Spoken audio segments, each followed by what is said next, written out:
నిత్య నిజాలు చెప్పే భారత్ ఎన్బి టీవీకి స్వాగతం. నేను జేకే బిఎన్బి టీవీ. సోదరులారా, దయచేసి మీ విలువైన సమయాన్ని కేటాయించుకున్నప్పుడు ఒక లైక్ ఇవ్వండి. అంతేకాకుండా చివరి దాకా చూస్తే మీకు విషయం అని అర్థమవుతుంది. పాంబన్ బ్రిడ్జ్ ఏంటి, పేరేంటి? పాము బన్ను బ్రిడ్జ్ ఏంటి? పామేంటి, బన్ ఏంటి, బ్రిడ్జ్ ఏంటి? అవునండి, పాంబన్ బ్రిడ్జ్ ఒకటి ఉన్నది. అది రామసేతువు అని ఒకప్పుడు బ్రిటిష్ వాళ్ళ కాలంలో రామసేతువు ఉండేది. అది కాలక్రమేణా అది కూలిపోయింది. ఈ పాంబన్ బ్రిడ్జు 2 దేశాలను కలుపుతుందన్నమాట. మన భారతదేశం చిత్రం చూస్తే, మీ మ్యాప్ చూస్తే కింద ఒక తోక ఒక చుక్క కనబడుతుంటుంది. కొంతమంది సంతకాలు పెట్టి కింద ఒక చుక్క పెడుతుంటారు. అలాగా భారతదేశం మొత్తం ఇంత వెడల్పుని ఇంత ఇదిగా కనబడితే దాని కింద ఒక చిన్న ఇంకు బిందువులాగా ఒక చుక్క కనబడుతుంది. ఆ చుక్కే శ్రీలంక. అటు పాకిస్తానీలు ఒక పక్క అటు ఆక్రమిస్తున్నారు, ఇటు పక్క చైనీయులు ఆక్రమిస్తున్నారు. అంతకుముందు మనం చెప్పుకున్న ఈ బ్రిడ్జు సేతుబంధు బ్రిడ్జ్ అని. ఈ బ్రిడ్జిని కేంద్రం నిర్మాణం చేసింది. గతం జనవరిలోనే కంప్లీట్ అయిపోయింది. దీన్ని వైశాల్యం వచ్చి అంటే లోతు ఈ రామేశ్వరం దగ్గర స్టార్ట్ అవుద్ది.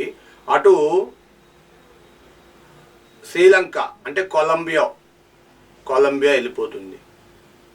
ఇక్కడ ఈ మధ్య ప్లేస్ వచ్చి 2 కిలోమీటర్ల 200 అడుగులు.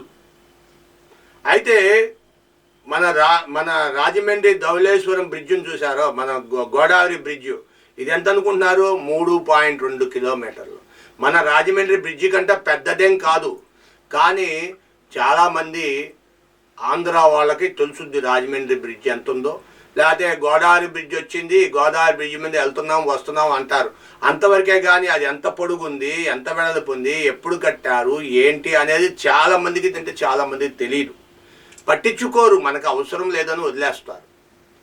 కానీ ఇక్కడ గోదావరి బ్రిడ్జికిను దీనికి తేడా ఏంటయ్యా అంటే, గోదావరి బ్రిడ్జిలో నది మీద కట్టి ఉంది, కానీ ఈ పాంబన్ బ్రిడ్జు ఇది ఒక సముద్రంలో కట్టుంది. సముద్రం,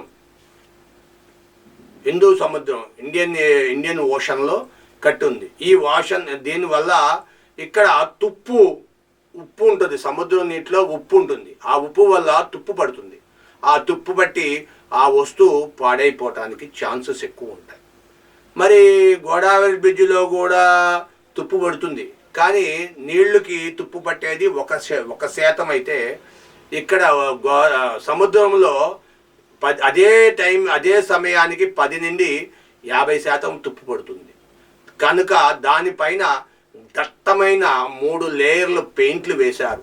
ఇప్పుడు 100 సంవత్సరాలు గ్యారంటీ అంటున్నారు. 50 సంవత్సరాల వరకు ఉంటుంది బ్రిడ్జ్ అని.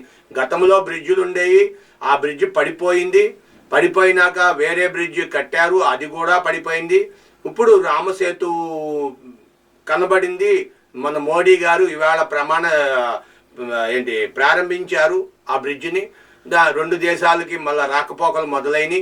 రైళ్ళు, టూరిజం శాఖ కానీ ఇటు 2 దేశాలు, ఎక్కడ ఎక్కువ తమిళ్లు ఎక్కువ ఉంటారు, తెలుగు వారు కూడా ఎక్కువ ఉంటారు ఈ ప్రాంతంలో.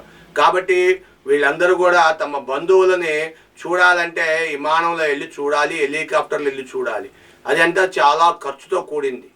దానివల్ల చాలా సంవత్సరాలుగా తమ బంధువులని వదులుకున్నారు, బాంధవ్యాలని వదులుకున్నారు. కానీ ఇప్పుడు ఆత్మీయంగా వెళ్ళి మళ్ళీ కలుసుకోవచ్చు.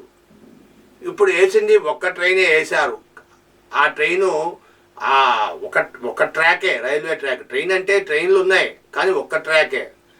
తమిళనాడుకి సంబంధించిన దాని పేరేమిటి, తాంబరం నుండి శ్రీలంకకు ఒక ట్రైన్ ఇవాళ మోదీ గారు గ్రీన్ జెండా ఓపెన్ చేశారు. ఆయన తిరిగి వస్తుంటే దారిలో హెలికాప్టర్ మీద నుండి పైనుండి విమానం మీద చూస్తే అంటే కిందకు చూస్తే సేతుబంధు కనబడిందంట. సేతుబంధు అంటే ఎప్పుడుదండి ఇది, ఎక్కడిది? రావణాసురుడిని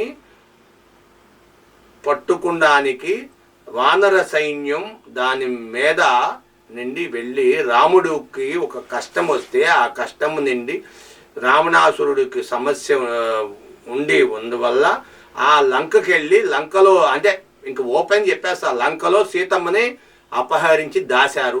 ఆ లంకలో అండి సీతమ్మని తీసుకురావడానికి రాముడు తన సైన్యాన్ని తీసుకొని వానరుల సహాయంతో హనుమంతుడిని తీసుకొని, హనుమంతుడు ఒక బంధువర్గాన్ని తీసుకొని సుగ్రీవుడు అక్కడ ఉన్నాడు కాబట్టి వాలిని తీసుకొని వెళ్ళి అక్కడ సుగ్రీవుడిని తీసుకొని వెళ్ళి అక్కడ విభూషణ్ని కలిసి వాళ్ళందరినీ కూడా ఇది చేసుకొని సీతమ్మని అశోకవనంలో ఉన్న సీతమ్మని తీసుకొని వచ్చారు.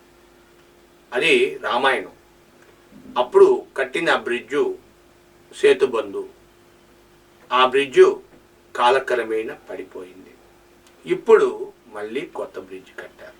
కాబట్టి ఈ బ్రిడ్జిని అప్పుడు నడవటానికి పనికొచ్చే విధంగా కట్టారు.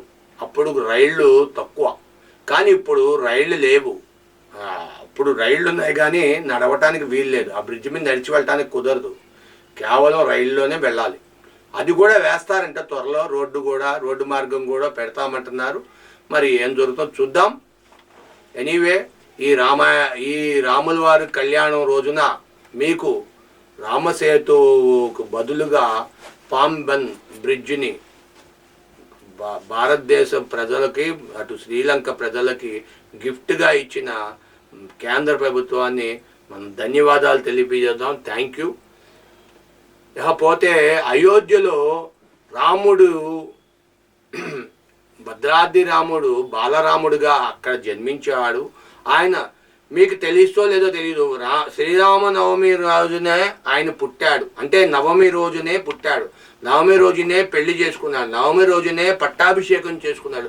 అందుకని అక్కడ అయోధ్యలో ఆయన జన్మదినం చేస్తారు. ఎందుకంటే అక్కడ సీతమ్మని ఇంకా నెలకొల్పలేదు. కాబట్టి మీరు శ్రీరామనవమి రోజున అందరూ దేశవ్యాప్తంగా శ్రీరామనవమి చేసుకుంటున్నారు.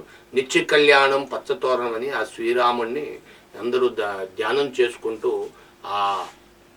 ఆ శ్రీరాముడికి వందనాలు తెలియజేసుకుందాం. మన అందరం మన విలువైన అభిప్రాయాలు, మీ యొక్క విలువైన అభిప్రాయాలు కామెంట్ రూపంలో తెలియజేయండి. వెళ్తూ వీడియోకి ఒక లైక్ ఇచ్చి పోండి. అంతేకాకుండా 10 మందికి షేర్ చేసి మీకు మరిన్ని వీడియోలు మేము చేయడానికి ఆస్కారం ఉంటుంది. ఇప్పుడు దాకా మమ్మల్ని ఈ అనేక మంది సబ్స్క్రైబర్లు, దరిదాపుగా 3500 మంది సబ్స్క్రైబర్లు ఉన్నారు మాకు. మీరందరికీ ధన్యవాదాలు. Thank you. మీరు మరిన్ని